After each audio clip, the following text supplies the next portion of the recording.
Jake didn't shout it. He didn't sneer or raise his voice. He just said it plainly, like it had been sitting in his chest for years, waiting for the right night to escape. I only answer to Phil now. You're just the guy with the card. He said it over dinner. Chicken thighs, roasted carrots, rice.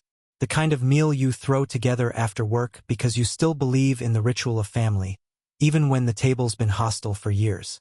I was reaching for the salt when the words landed. I paused mid-motion. Kelly was already looking down, eyes fixed on her napkin, twisting it into some shape she could hide behind. I waited, for her to correct him, for her to say my name, for her to remind him who had paid for the braces in his mouth, the phone in his pocket, the groceries on his plate. But she said nothing, not one word, just chewed slower, like silence was easier to swallow than truth. The room didn't go quiet, it was already quiet. It just got colder. That's when it hit me. Not a sharp pain, not even sadness, just clarity. If I'm the guy with the card, then I'm not part of this family. I'm an ATM on legs, wandering the halls, asking for respect and getting overdraft notices instead. But the truth? That moment wasn't the first crack. The cracks had been there for years, hairline at first, barely visible unless you knew where to look. I ignored them like a man ignoring water damage behind the walls. Figured if I didn't pick at it, it'd stay contained. Didn't. Jake was 13 when he stopped calling me Andy and started saying him. As in, is he driving me to practice? Does he know where my uniform is? Not you. Not even Andy. Just he. Like I was an inconvenience Kelly kept around because the mortgage liked me. At 14, he stopped coming down for breakfast. I'd make it anyway. Eggs, toast, sometimes pancakes on Sundays. But the plates stayed full. Cold. He'd sneak out before I woke up, or worse, sit in the car texting while I stood by the coffee maker, pretending I didn't hear the engine idling. At 15, he got mean. Passive at first. Sighs when I asked him to take the trash out. Rolling his eyes when I reminded him to check the oil in his car. Then came the messes. Clothes on the couch. Mud tracked across the floors I had sanded and sealed with my own hands. Dishes left in the sink like I was the help. Not a mistake, a message. He never said thank you. Not for the rides, not for the money, not for the gear or the new phone or the gas I kept topping off without him asking. And still, I told myself he was just a teenager. A phase. That if I stayed long enough, worked hard enough, gave freely enough, he'd see me. Then I overheard him outside. It was a Thursday, late summer. His friends were over, boys I didn't like, the kind who spoke too loud and smelled like weed and axe. They were sitting on the porch I had built with my own 2 hands, laughing over sodas I bought, under string lights I hung. And Jake said it like a punchline. Andy thinks he runs the house just 'cause he pays. Phil's the one really in charge. The porch went quiet for a second. Then they all laughed. Loud. Mean. The kind of laughter that says, "We know who you are, and you're a joke." I stood in the kitchen, frozen, dishes half done, sponge in my hand. I wanted to storm outside, demand an apology, remind him of everything I'd done. But I didn't. I dried my hands, sat at the kitchen table, waited for the laughter to fade. When Kelly came home later, I told her what I'd heard. Her response? He's just showing off. You know how boys are. I nodded, said I understood. But I didn't. Not anymore. It wasn't just attitude. It wasn't just growing pains. It was a system, a hierarchy. And I wasn't in it. I was funding it. I was the backer, the sponsor, the fool. Phil, the man who showed up for birthdays with flashy gifts and disappearances, he was the one they cheered. The one Jake quoted like gospel. And me? I was the guy with the card. The debit dad. The invisible man who built the kingdom but never got a seat at the table. Kelly never corrected it. Never once said, "Andy's the reason we have this house." Never said, "Phil might share your blood, but Andy's the one who shows up." Instead, she played neutral. Smiled when it was easy, deflected when it got hard. I started seeing the pattern everywhere. When Jake left his gym bag in the car and blamed me for not reminding him, Kelly apologized to him. When he got a C in history and I suggested we cut back on screen time, Kelly said, "Let's not be too hard on him." When he skipped curfew and I grounded him for a week, Kelly rolled her eyes behind his back, like I was overreacting. I wasn't overreacting. I was enforcing boundaries in a house that treated me like a temporary guest. The worst part? I didn't want to give up. I kept hoping, kept showing up, kept swiping the card, cooking the meals, fixing the pipes, mowing the lawn, driving to practice. I kept doing the work. I kept waiting for recognition that never came. Respect, I thought, was something you earned. But in this house, it was something you inherited, and I wasn't in the will. So when Jake dropped that line at dinner, "You're just the guy with the card," it didn't hurt like a fresh wound. It hurt like a scar being reopened. Because deep down, I already knew. I'd known for years. I just didn't want to see it. But now I did. The illusion was gone. The house was still standing, but the foundation had rotted. The paint was fresh, the floors were clean, the mortgage was paid. But what we had wasn't a family. It was a transaction. And I was the fool footing the bill. I didn't slam a door. I didn't scream or demand an apology. I didn't even tell Kelly what I was doing. I just walked into my office, sat down in the brown leather chair she said clashed with the curtains, and opened my banking app. The numbers stared back at me. Columns of obligations, all tied to people who couldn't say my name without a smirk. I started with the easy ones. Jake's phone plan cut. Streaming services, gaming subscriptions, gone. His gas card canceled. If Phil was in charge, then let him fill the tank. Then the deeper roots. Auto payments for sports leagues, tournament fees, Spotify premium for his workouts. Little comforts that cost more than they looked. All erased in seconds, the same way he had erased me at the dinner table. Felt like breathing through a new lung. Sharp. Necessary. I opened a spreadsheet. Labeled it revised household budget. For categories: food, shelter, basic education, medical. That's it. No shoes that cost more than a car battery. No last-minute asks for cleats or event tickets. No exceptions unless they came with accountability. I worked for 3 hours straight, dug up receipts, tracked every transfer I'd made over the past 12 months. Jake's summer camp? Me. His physical therapy after the sprain? Me. His birthday trip to the batting cages, the one Phil showed up for at the end, smiling in every photo? Paid for in full by the guy with the card. I itemized everything. Every single dollar. Then I composed an email to Kelly. No accusations. No emotion. Just a breakdown of expenses, columned and totaled. Every instance where I stepped up, logged and dated. Every cent spent on a son who didn't see me as more than a transaction. I ended it with a note. Moving forward, any expenses outside these 4 categories will require mutual discussion and written agreement. I will no longer fund disrespect. Consider this the new baseline. I hit send. No dramatic footnote. No, we need to talk. Just numbers. Just lines drawn in ink. She didn't respond that night. I didn't expect her to. But the silence the next morning felt different. The air at breakfast was taut. Jake didn't know yet. He was scrolling his phone like always, spooning cereal into his mouth with the disinterest of royalty. But Kelly wasn't scrolling. She was watching me. I sipped my coffee. She didn't say a word. Neither did I. 2 days later, the tremor hit. Jake came storming into the kitchen, holding his phone like it had insulted him. "Why's my gas card not working?" I didn't look up from my paper. "Ask Phil." He stared. "What?" I folded the page, set it down.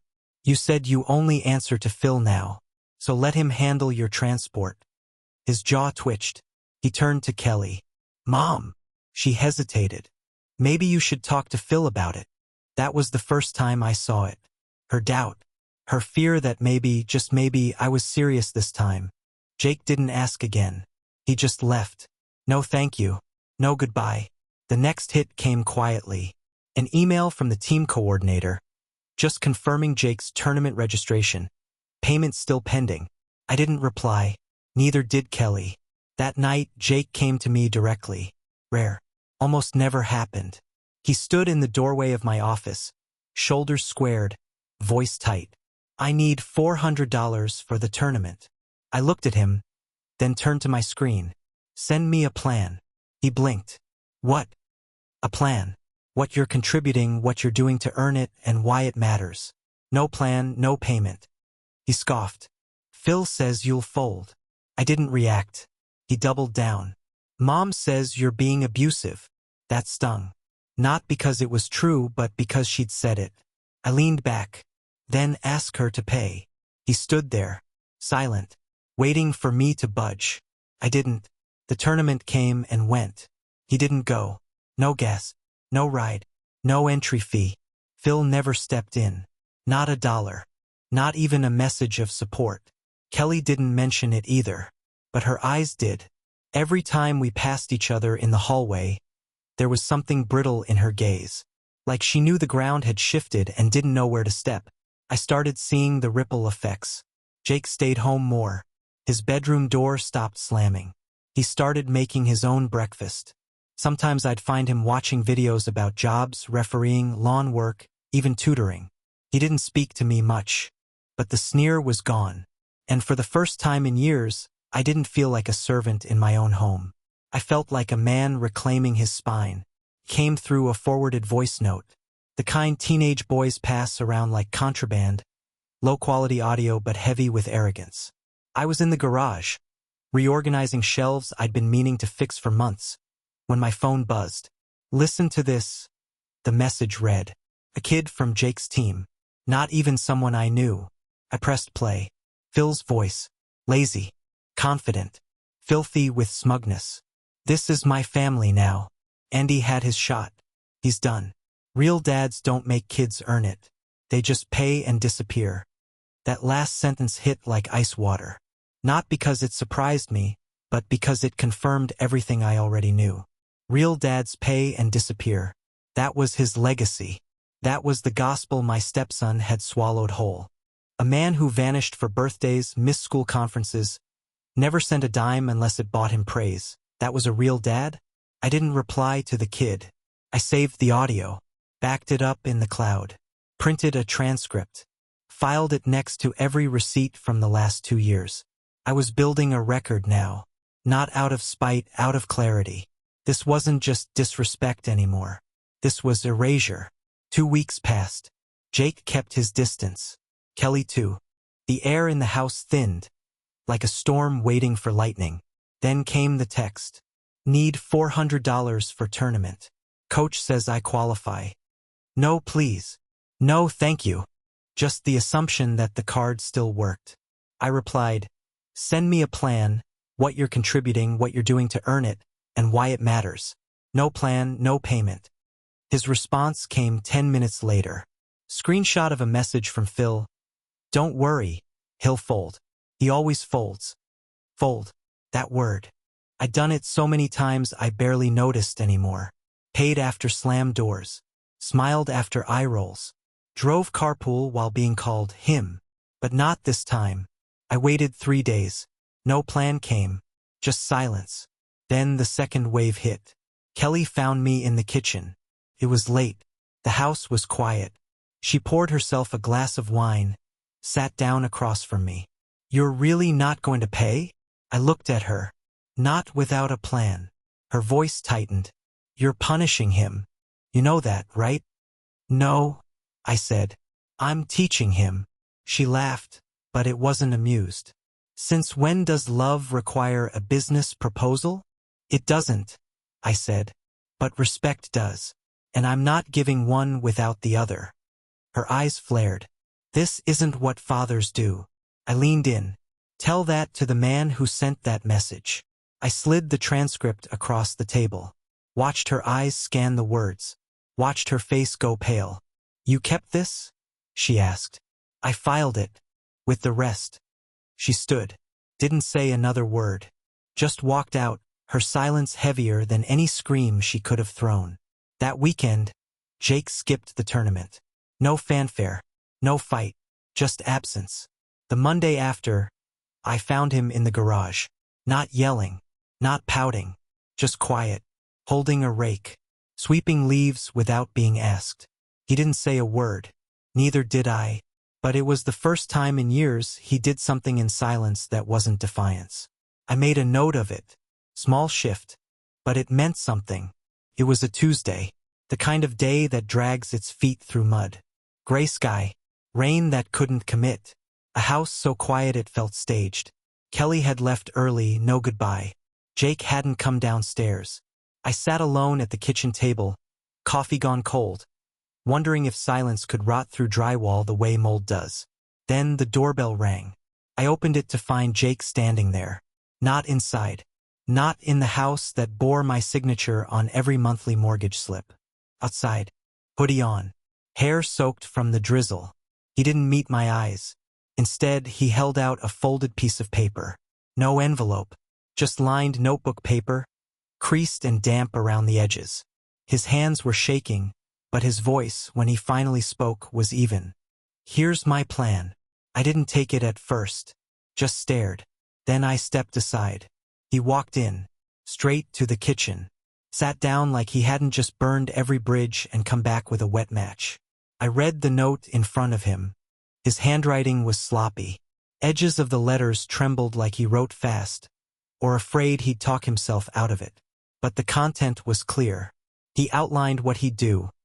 Referee weekend games for middle school leagues. Volunteer at the community clinic to earn hours and credibility. Contribute $100 from savings. Pay back half of the rest over time, no deadline, just commitment. It wasn't perfect, but it was honest. I nodded once. That was it. No speech. No lecture. I opened my laptop, paid the tournament fee, closed it. Car's gassed, I said. We leave at 6. He nodded. Didn't thank me. But he didn't look away either. That Saturday we drove in silence. Me with black coffee. Him with a hot chocolate he didn't ask for but accepted without flinching. No small talk. No fill quotes.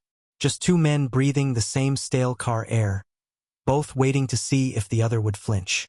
He played like someone who understood the cost. Every slide, every sprint, every scream from the sidelines, he wore it different now. Like the jersey was heavier. Like someone finally told him what it cost to earn it. And for the first time in months I saw him. Not the boy who rolled his eyes. Not the mouthpiece of another man's ego. But a kid. Still figuring out who the hell he was when the free ride got canceled and he had to show up with something in his own hands. When we got home, he washed his gear. Didn't wait for Kelly to remind him. Folded it. Stacked it neatly in the corner of the laundry room. I saw it. Said nothing. Next morning, he left a sandwich on the kitchen table. Peanut butter. Too much jelly. Bread torn at one edge like he used the dull knife again. Beside it, another note. Thanks. For real. No name. No signature. But it was the first thank you in 3 years that didn't come with a price tag or a guilt trip. Respect doesn't come from swiping cards. It comes from stopping them and seeing who still shows up when the handouts stop.